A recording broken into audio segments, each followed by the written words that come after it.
Good evening, everybody, and welcome to the Schieffer Series. Thanks for coming out on a rainy night in D.C., on a very another slow news day in D.C.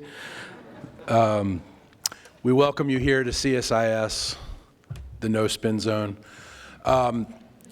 We're very pleased to be able to do the Schieffer Series, and it's made possible by TCU, the Horned Frogs, and it's also made, and the Schieffer College of Journalism. The Schieffer College of Communication, and it's also made possible by the Stavros Niarchos Foundation, which has been our sponsor for this series for many years now, and without them, we would not be able to do this. And without further ado, we've got an excellent panel today. We're going to focus on Syria, but before we do that, you're going to hear an update on the British elections and Brexit with Heather Conley, and without further ado, the greatest name in news, Bob Schieffer.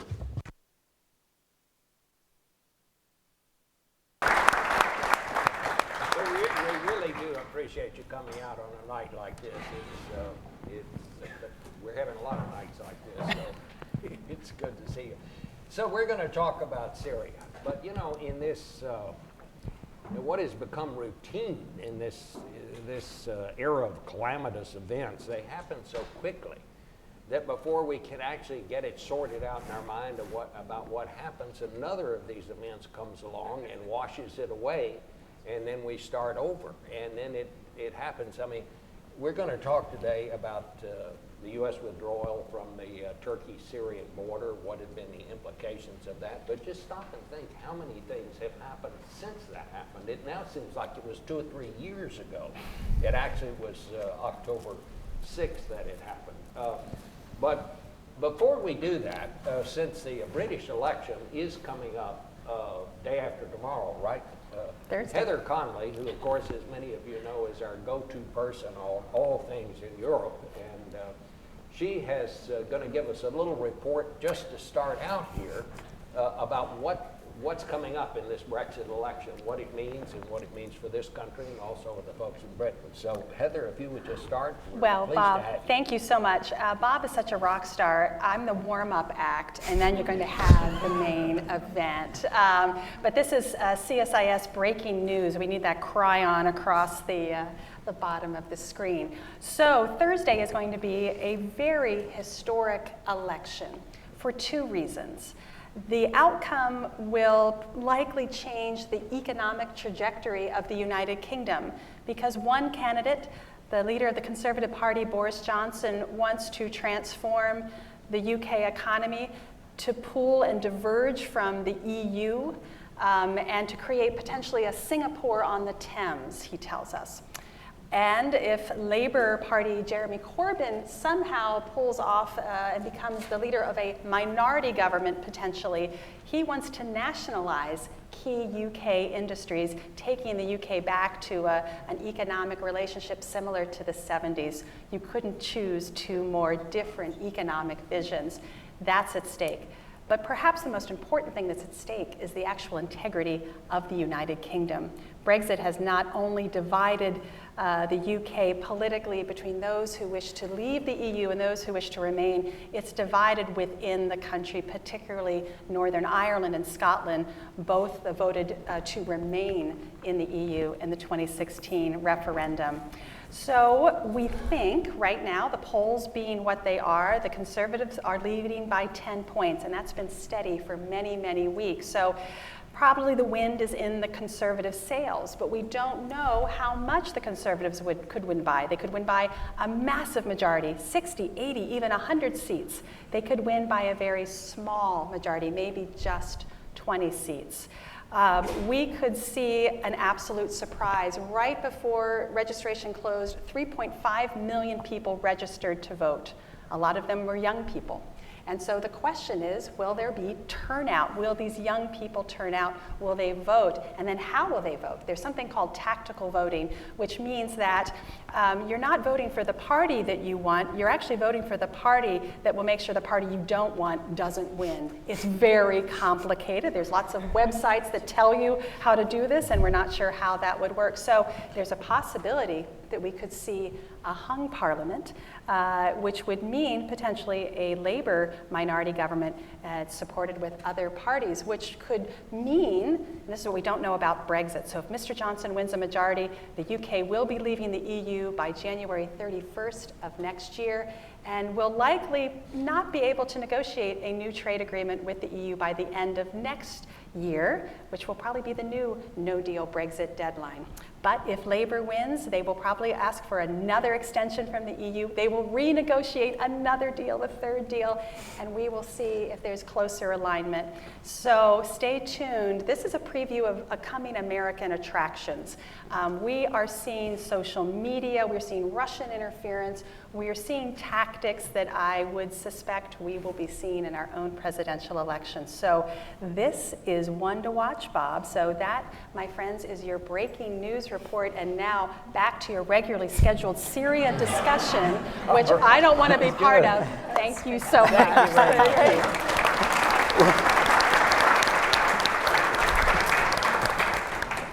So, back to this situation along the Syrian border. Seth, and let me introduce everybody. That'd be a good thing to do here. Dr. Seth Jones, who holds the CSIS Harold Brown Chair, is director of our International Security Program and Cooperative Defense Project. Prior to coming to CSIS, of course, he was with the RAND Corporation, served in several Defense Department posts. Melissa Dalton, who is to my immediate left, is a member of the congressionally mandated Syria Study Group. She's the deputy director of the CSIS International Security Program. And prior to joining CSIS, she too held various positions at the Defense Department. Brian Katz, down at the very end, is a CSIS fellow in international security after a decade of service in the CIA and the Defense Department. And finally, our friend Nancy Youssef, national security correspondent for the Wall Street Journal. Previously, she was a war correspondent in Iraq and was the Cairo bureau chief for the McClatchy newspaper. So we have some people on this stage tonight who know a little about what's going on in that part of the world.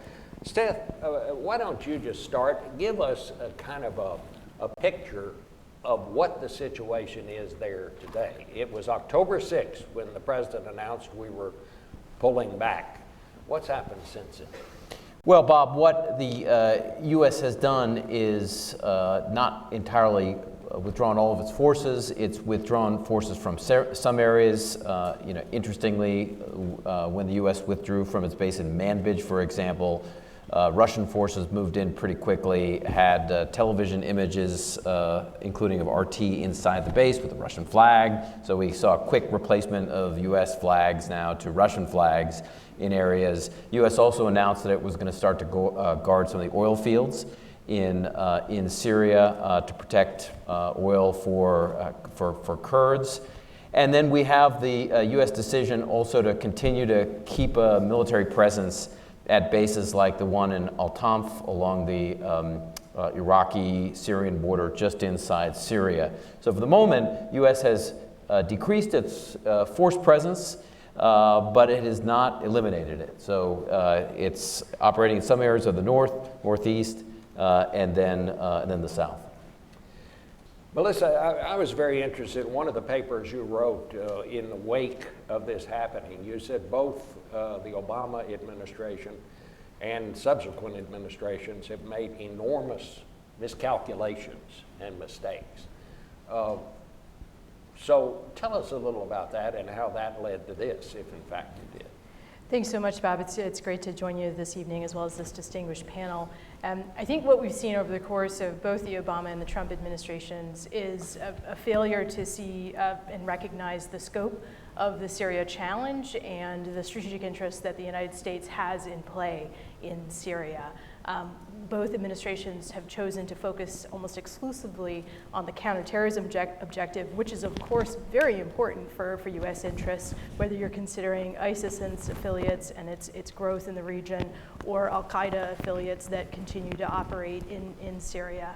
But really this is part of a larger story of intersecting conflicts in the region, but also those that are anchored to Syria itself. And when considering U.S. interests that remain despite this very narrowly scoped strategy, whether it's strategic competition with Russia and the gains that they've made over the last few years following their intervention in 2015, and the inroads that they've now made into northeastern Syria with the US withdrawal from that area, whether it's strategic competition with Iran, and how it's continuing to build out its militia presence, its missiles in places like Syria, and how that connects to its broader regional strategy.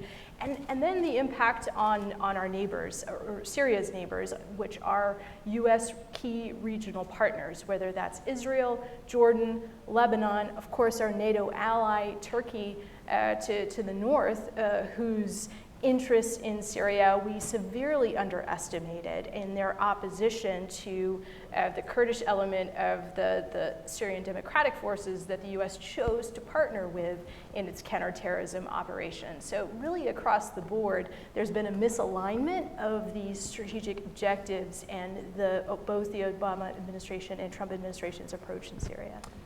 Nancy, Youssef, you've been covering this story for a while, all the way back to Iraq. You were the bureau chief for McClatchy in Egypt.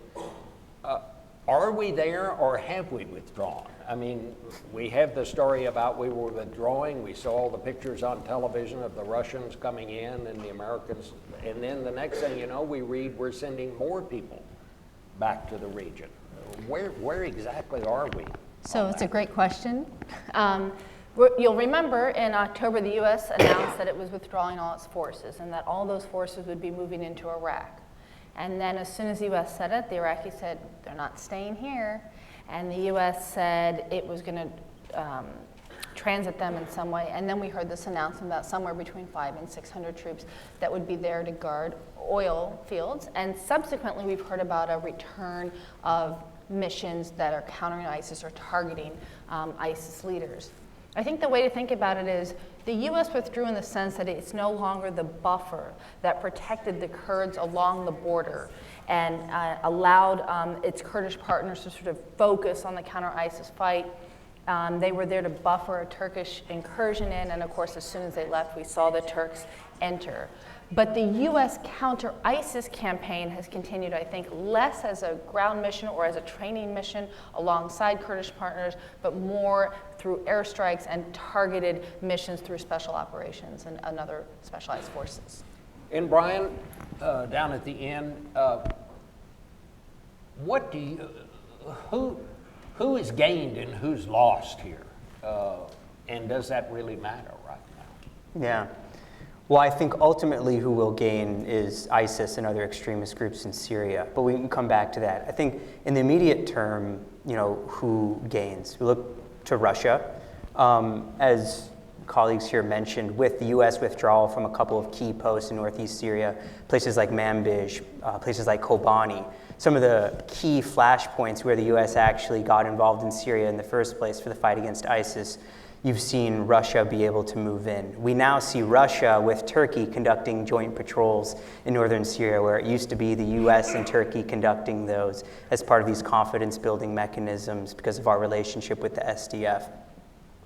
You see Russia enjoying the benefits of the sort of solidification of the Assad regime's control in western Syria, which, despite the continuing fighting in places like Idlib province against the opposition, there's really no direct threat to the regime anymore. So Russia has more or less secured its interests, and then with the US withdrawal, creates an opening for continued influence in Syria and to exploit some of our eroding partnerships in the region, particularly with Turkey, a NATO ally. Not a coincidence that that is among the key partners that Russia is trying to pick off first from this. But going back to who ultimately benefits, you could look at the Assad regime, Russia, Iran, and Hezbollah and their efforts. Those have sort of continued on more or less the last few years without a direct impact from the US presence. But I think our big concern going forward is what this means for ISIS, right? Syria is not one war, it's multiple wars that are all overlapping.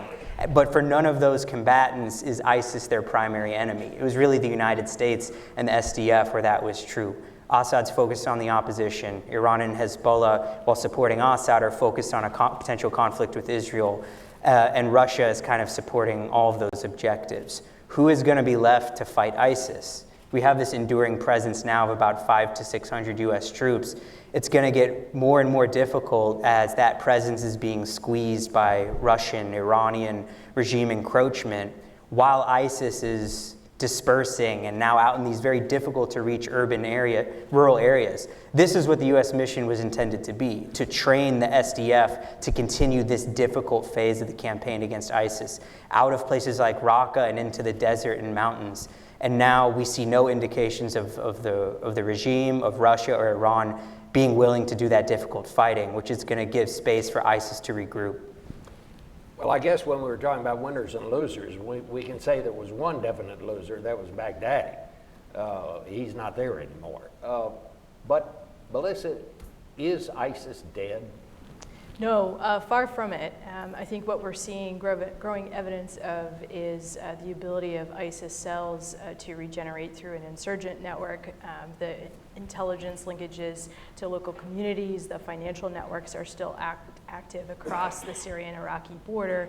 And given the lack of an international strategy to provide the Syrian people, who are the real losers in this equation, unfortunately, and quite tragically, given everything that they've been through, the lack of a comprehensive approach to provide an alternative governance model in Syria is really the biggest win for ISIS. Because it's in that vacuum, that lack of alternatives, that groups like ISIS can thrive. And essentially, Assad is able to prevail in this environment, backed by Russia and Iran. And that only feeds the narrative of extremist groups like ISIS and helps with their recruitment. Yeah, I was just going to add to Melissa's comments. I mean, I think it's important to get your hands on rough estimates. A range of Western governments assess significant numbers of both Islamic State and al-Qaeda-linked fighters in Iraq and Syria. If you look at Syria to start with, if you include those currently in detention, including at places like Al-Hol, about 15,000 or so Islamic State fighters in Iraq. Add another 8,000 or so in Iraq, so 15,000 or so in Syria, another 8,000 in Iraq. When you add in the al-Qaeda linked groups, the Hayat Tahrir al-Sham and the Tanzim Haras al-Din in the Idlib area, those are probably another 8,000 or so. So we're talking about over 30,000 either Islamic State or al-Qaeda linked fighters still in Iraq and Syria. And as Melissa said, even with the Islamic State, we see smaller cell structures in As-Suwaida down in the south, in the volcanic areas, in the Badia Desert, switched from controlling territory to conducting guerrilla attacks, small-scale guerrilla attacks. So they're not, what we don't see is large-scale control of territory, but we see significant numbers. They don't fly the Islamic State flags anymore. Some of them have been dressed in Bedouin dress. So more difficult to identify, including with satellite imagery. So they've played a little bit more of a careful role in how visible they are, but they're there. And I think the more the time goes by and the more we attempt to fool ourselves that we've won, I think the more likely we'll see a resurgence. Because just to pick up on one last point that Brian mentioned earlier, Russian forces in the south, they're not conducting sustained operations against Islamic State in any of the areas I just talked about, nor is the Syrian regime, which means for the moment the gas pedal has come off them. It's funny, in 2010 and 11, I remember writing stories about al-Qaeda in Iraq, which was the precipitating group, and ISIS being just a few hundred and sort of down and out. And within 2 years, in 2013, we started to see the resurrection of this group called the Islamic State and the attempt at building a caliphate, which was sort of an inconceivable idea for al-Qaeda in Iraq. So when Seth is talking about thousands, a few years ago, we were talking about a group that was just a few hundred, to give you a sense of how quickly the situation can change. And I think it's why you're sort of hearing a nervousness among people about the potential for the Islamic State to return, given what happened leading up to it. In addition, you have an Islamic State operation in Afghanistan that's quite enduring. You've seen it expand through India, Pakistan, the stands, into Asia, into Egypt, into Africa. And so when we think about the Islamic State and its ability to sort of return, even though I don't have the imagination to tell you how it returned, there are lots of ways and in lots of parts of the earth that it can try to sort of rebuild itself. Brian, what is our strategy now? Sure. What is it? What is it we're trying Yeah, to Brian, do? what is our strategy? Please deliver. Can I quote you? So, to the best one can discern, as Melissa said, it has been consistent now for 2 administrations that the primary objective of the United States in Syria is to degrade the threat from international terrorism. While there were efforts to involve ourselves in the Syrian civil war to facilitate President Bashar al-Assad's transition from power, we still have high-level diplomatic engagement to facilitate some type of political settlement to the conflict. All previous efforts have failed, and they're really not going anywhere. There's been discussion of trying to counter Iran and Hezbollah's presence in the country because of the threat that it poses to Israel. More or less, the U.S. hasn't done anything pertaining to that. Israel has more or less taken action into its own hands to deal with the threat emanating from Syria. So really, the last U.S. concern and the one that we're willing to direct American force towards is the threat from ISIS and to a lesser extent Al-Qaeda. So while strategy is, traditionally something driven by overarching political objectives for a country, we don't really have any. Our objective is still a military one, which is the defeat of a terrorist group. So going forward, I would expect to see the focus of U.S. effort remain, how do we keep a presence in Syria and how do we keep a presence in the region, working with our regional partners to maintain that type of persistent pressure on an ISIS and Al-Qaeda that are learning adaptive organizations. What we learned, as Nancy mentioned from the experience with AQI, is that these organizations will adapt, and if you don't adapt to them, they're going to gain the upper hand. But that's an incredibly intensive load. It requires persistent intelligence capabilities to understand how these groups are operating, and then it takes military forces to be able to take action against those groups when they're gathering steam again. So I think what we'll see is, if the U.S. maintains this 500 to 600 force presence with a few key bases in northeast Syria and in southern Syria along the Jordanian border, we'll see efforts for the United States to try to continue to work by, with, and through local partners, the SDF still being the main one to counter ISIS, and then the U.S. and global coalition partners to conduct strikes against ISIS when there's intelligence. But the challenge we'll have is the SDF. They now, because of our withdrawal, feel compelled to have to collaborate or cooperate directly with the Russians and the regime against Turkey. So we will be now dealing with a partner who has been our by, with, and through force, who is also working and maybe having worked by, with, and through by our geopolitical rivals in the country. Did this do anything, Seth, to our credibility throughout the region, this sort of surprise withdrawal that we announced? Yeah, I think the biggest challenge to American credibility is how this was done, or at least one of the major ones. And Brian and I were in the region talking to a number of folks, and one of the things that struck me from government officials in the region was how was not just the withdrawal, but how it was done. They found out on social media, not through government channels. And so the challenge is, how is our strategy decided? How is it then communicated across government agencies in the United States? And then how is it communicated to our partners in the region, both governments and then with the Syrian Democratic Forces, non-state actors? And I think we've had challenges in making decisions and communicating them effectively. And why that's a problem is because I think what it forces other governments in the region to do is you need some consistency. It looks like for the foreseeable future, the Russians are going to be in the region. They have power projection capabilities at Tartus, at Latakia. And so if you're going to err with one major great power in the region, you're going to go with the Russians. And two interesting points along these lines. One is the Israelis have developed a relatively effective relationship with the Russians. They deconflict on the Israeli strikes in Syria. And then the Jordanians have done the same thing. Reasonable relations in addition to the Lebanese and the Turks who are buying Russian missiles now. So, the Russians have in many ways replaced us as a major country in the region because they are now viewed as more reliable, more permanent, and long-term. And that is a stunning development from a few years ago when our national defense strategy says that they are strategic competitors. So, Melissa, one thing we haven't talked about is the humanitarian side of this. Where is the region on that?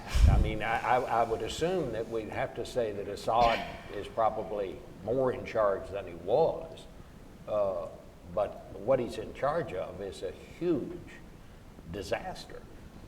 Yeah, I mean, I think the humanitarian toll in Syria is deeply profound. Millions displaced, millions of refugees flowing into Europe and the surrounding region, over 500,000, probably more, killed over the course of the conflict. You layer on top of that the system of intelligence and security apparatus that detains, imprisons, and tortures Syrians, and particularly as territory is reoccupied, how predatory that model can be. And there's been plenty of expedition in the media as to the atrocities of this system. So I think it's incumbent upon the international community, given the serious missteps and misalignment that we've talked about, to think about how we can invest in justice and accountability for what has been committed in Syria. This week, working through Congress is the Caesar bill as part of the National Defense Authorization Act that is going to put in place on Syria unprecedented sanctions layered on top of the sanctions that already exist, that's going to circumvent international investment in Syria. However, with this, and I should note that the spirit and intent behind Caesar is for accountability. Caesar was somebody who, it's his code name or his pseudonym, was somebody who was actually tortured in the Assad regime, but smuggled out documentation of the atrocities that had been committed. And so there's been a campaign over a number of years to seek some recognition of these atrocities and next steps and sanctions from the international community. So the fact that this is moving forward, I think, is positive if you value that justice and accountability objective. The downside is that, where does this leave the Syrian people and the reconstruction and humanitarian toll in Syria? When there are such diminishing options for the United States and its allies in terms of how we've extricated ourselves from Syria and diminished our leverage, where does that leave the Syrian people if we're going to crowd out the possibilities for reconstruction? And so it's a significant dilemma for the United States and its allies to think about how to balance that humanitarian objective with these justice and accountability mechanisms that are absolutely necessary, to right set not only the atrocities in Syria, but also and the acceptability of other atrocities being able to be replicated in other conflicts going forward. Seth, what are the steps we ought to be taking right now? What are we doing that's good, and what are the things we should not be doing on this? Well, I think the broader question is to make it clear, both within the government and externally, what are our political objectives, long-term political objectives in the region, and what are the primary instruments of power, military, information, diplomatic, development, to help achieve those objectives with our partners in the region. And so I think there are a combination of counterterrorism objectives that we've already outlined, that there needs to be a continuing presence and pressure on Islamic State and Al-Qaeda groups in the region. So I think what that suggests is the U.S. needs not just a military posture, probably talking more about special operations forces and intelligence units to keep pressure, work with partners in the region to provide training assistance and advice to them, but also working other aspects of this. I mean, diplomatic component.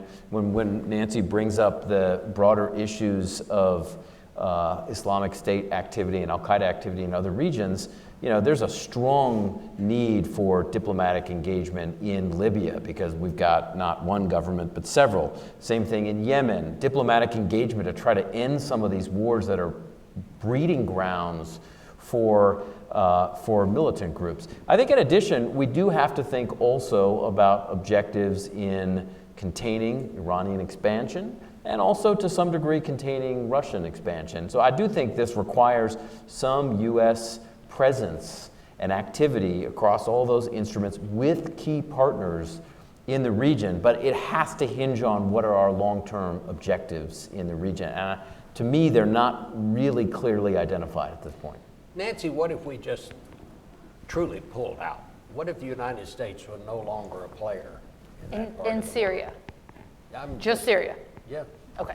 I mean, well, let me just start by saying, you know, the U.S. objectives that it's wanted in Syria, as we've talked about, they've sort of relinquished, right? The U.S. has started out by saying Bashar al-Assad cannot stay. And the reality is it appears he's going to stay. It said that Russia couldn't sort of become an influential or competitor in the region. And that's happened. And I should point out, I think there's an argument to be made that it's not that Moscow seeks to end these wars, but on the contrary, to keep them going, to maintain its level of influence and have as many people dependent on them as possible. U.S. said it didn't want an expanded Iranian presence in Syria, and we've seen that as well. So I think the short answer is if you see the U.S. completely withdraw from Syria, at the minimum you're going to see, and we've started to see this, real atrocities committed against the Kurds and tens of thousands of suspected ISIS fighters and their families not guarded, because the minute the Kurds can't protect themselves, they cannot protect those that they're guarding in those facilities. I think broadly speaking, you lose years of intelligence and partnerships and understanding of the region to sort of spot these problems going forward. I think, you know, some people would point to the U.S. withdrawal in Iraq as sort of a warning of what happens when you just leave. I think the challenge is you're doing this in a much more complex environment. That all said, I understand why there's such an exhaustion with sort of open-ended conflicts where there doesn't seem to be a clear withdrawal. So it's an understandable frustration that you hear from the public when we're talking about open-ended conflicts for, in some cases, decades. And so I think the calculation is there a long-term cost for a potential short-term gain or seeming benefit of ending wars? And if you do withdraw, can you do it in such a way where you have partners on the ground that can maintain some sort of pressure on the Islamic State? All right, well, let's go to the audience and see if you all have some questions on this very complicated subject here. Way in the back. And hold the microphone up close because the acoustics, it's very difficult. Yeah, it just seems to me, I mean, how many years have we been in all these countries and everyone we've been into has been destabilized? We've got ISIS sprouting up. I didn't even realize that they were in Afghanistan, but they're in Iraq, they're in Libya, and now trying to destroy Syria. What is the end game here, and who's benefiting from this? Someone's making money off of this. I'll ask the panel. I was unable to hear any of that. Yeah, it's just an AIDS thing. Yeah, I mean, I'll take a stab at it. So it's basically the question, it seems like wherever we've intervened, things have gotten worse, and you know, ISIS has proliferated to multiple countries, to include Afghanistan. I'll start in answer, and please feel free to jump in, fellow panelists. You know, I think it's a question of the balance of the tools that we bring to these equations. I think there has been a heavy reliance over the last 20 years on the military instrument, which is highly effective but limited, in terms of achieving some of the types of objectives that we've set out for ourselves in the region. So it gets back again to this misalignment of what are our strategic aims as stated, whether it's for a region or for a country, and then what sort of tools are we not only bringing to bear, but resourcing. I think when you take a step back and look at this region and the problems that are resident in them, and what ISIS is an expression of is poor governance. And so what are the tools that you need to enable local partners to redefine their political dynamics in a way that answers the expressions of, let's say, the Lebanese who are protesting across confessional lines in Lebanon, or in Iraq, protesting against the Iranian consulate in Karbala, which it would have been unheard of several years ago. These are governance questions, and so what tools can the U.S. bring to bear in a credible way to give people in the region the tools that they need to redefine their environment, and that will then circumvent the ability of extremist groups like ISIS, like Al-Qaeda to take hold.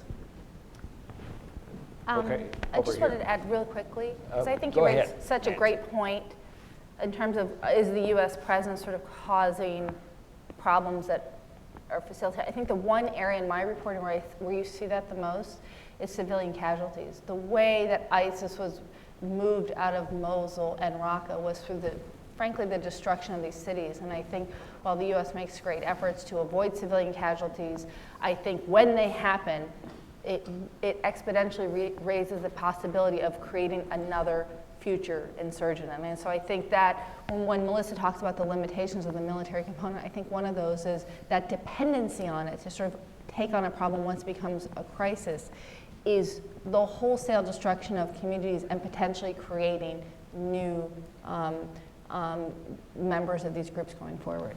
Seth? Yeah, I'm just going to push back a little bit to the argument that U.S. actions are at the core of much of what we're seeing. I think the interesting development is you see the numbers of both jihadist groups and of fighters, Salafi jihadist fighters, increased dramatically. So we've mapped the numbers, put a database together. The biggest jumps are 2011, 12, 13, 14. This is when the slope of the curve starts to increase dramatically.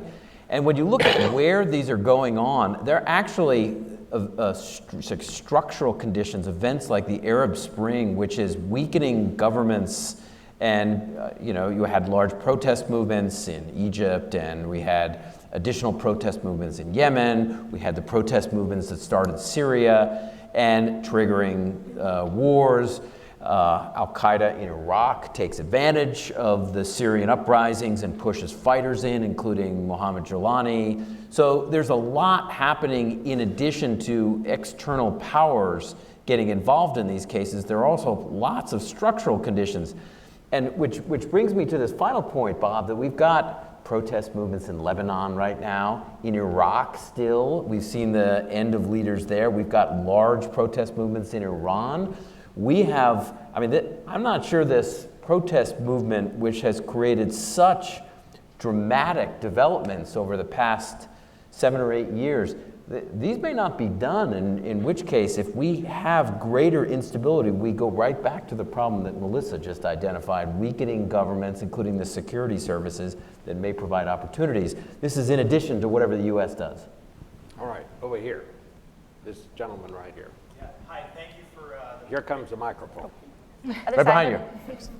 Thank you for a great panel. I'm curious what you see as the regime's main domestic and international goals as the country starts to transition into a post-conflict environment, particularly how it plans to interact with the two sort of remaining countries, Iran and Russia.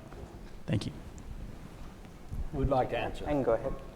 Go ahead, Seth. Yeah, so I think the Assad regime's priority, first geographically is Western Syria, which is one, stabilizing and sort of putting in place firmer regime control in areas that have been recaptured the last few years. So think about places like Aleppo, think about eastern Damascus, think about places like Homs and Hama.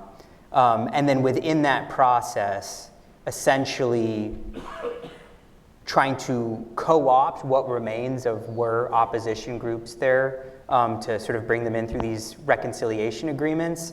But for those where there's still suspected ties to armed opposition groups or just from past behavior, to use all of the means that the Assad regime's security and intelligence services has at their disposal. So as Melissa mentioned, sort of large mass imprisonments, the use of torture, the use of just sort of intense measures to assert your control over the population, to try to ensure that there's not going to be any other type of internal revolt ever again.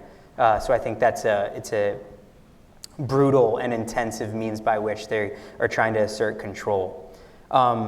In terms of internationally, I think the Assad regime is moving towards what ultimately is in Assad's head, is to try to reassert his nation's sovereignty over the rest of the map of Syria.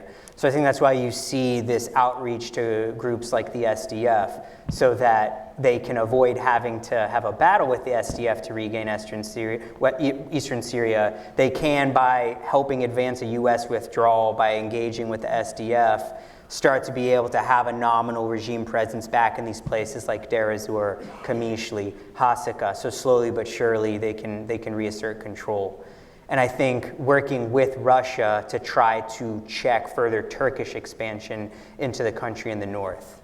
Turkish forces are more or less holding their gains right now, in part is because of Russian efforts working with both the SDF and the Turks. If I can also just quickly weigh in on this, because I know there's other questions. I mean, I think one of the interesting spaces to watch as we move into this next phase of the conflict in Syria is, how the alliance between Russia and Iran and Assad shifts. Particularly as this becomes more of a political question and a competition over the spoils of war. Because I think, Russia is vested in the Assad kind of model and that top-down state structures that, they've supported their military for years. They've got those connections, to the political and military apparatus.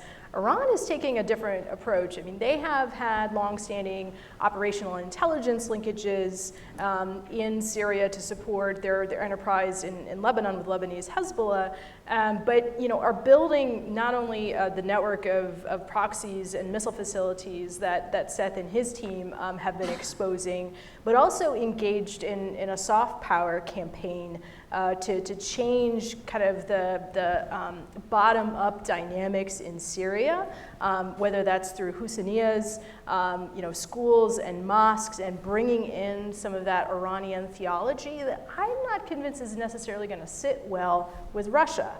Because it's changing the flavor and the composition of Syria. So does this, I think the strategic question is, does this present the US and its allies with some sort of advantage, if that's a true cleavage, and are there opportunities that reside there for the US and its allies?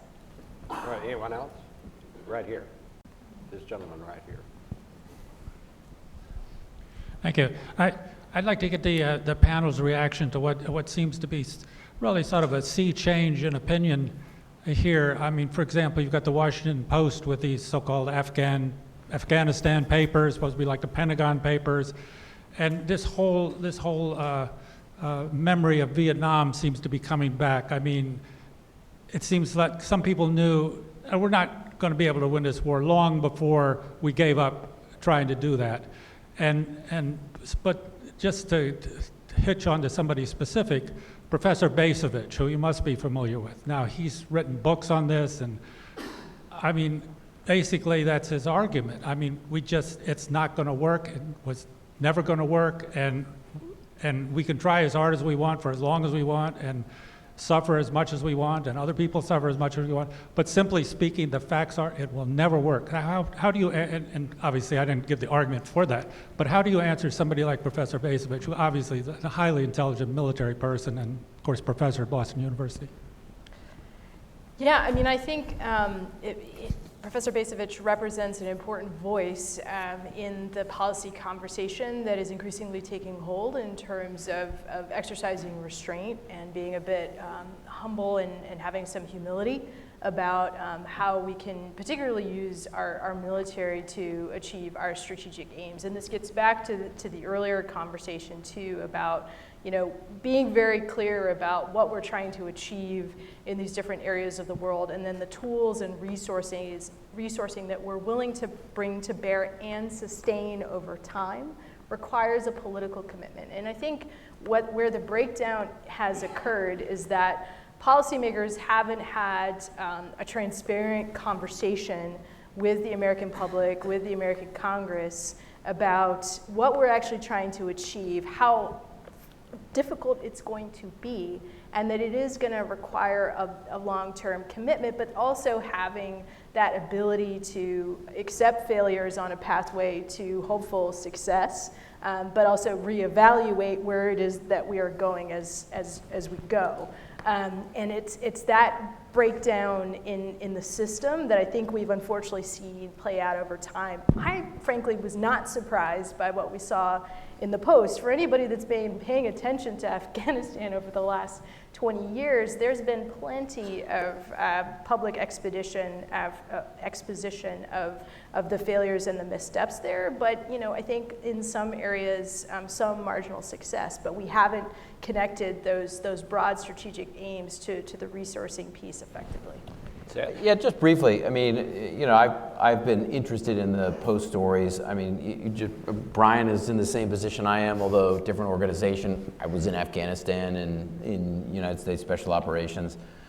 I think here's the challenge is, I think if you go back to 9/11, and I think this is the same challenge we faced with the Islamic State's rise in 2014 and 15, is the choice between not going or going.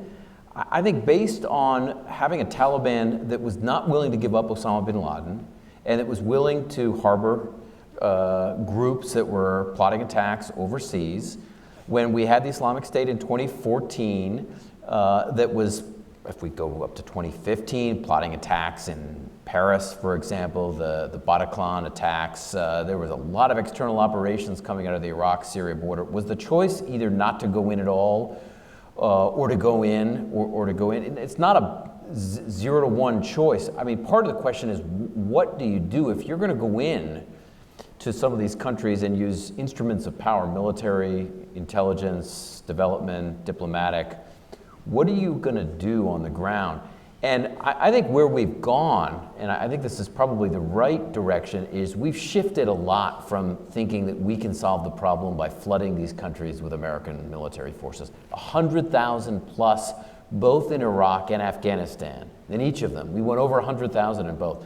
That clearly was not, in my view, the answer. I could have said that. I did say that at the time when I was there. But I think, you know, that still doesn't get around the question, should we have been there? And I think the answer there is yes. The question is, for how long and what should we have done? And that answer is a little bit more difficult. The Russians are in this position in Syria, which is they're winning the war. They're not putting any resources, any meaningful resources into development and reconstruction.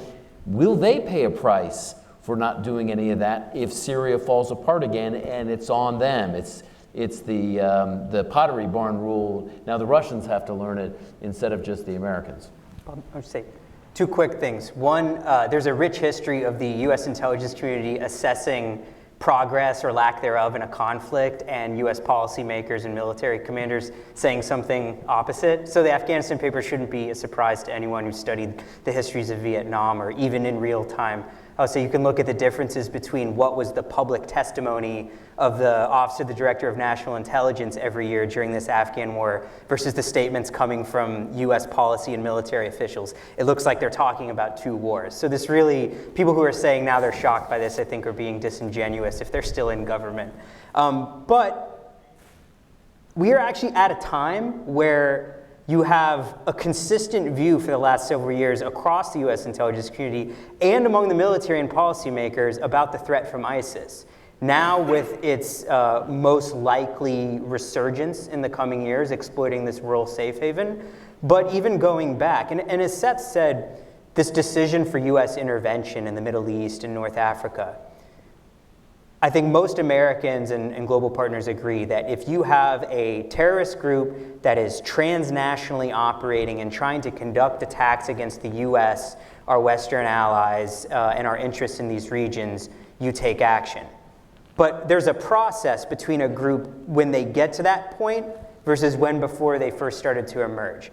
Most likely than not, maybe they were a rural insurgency.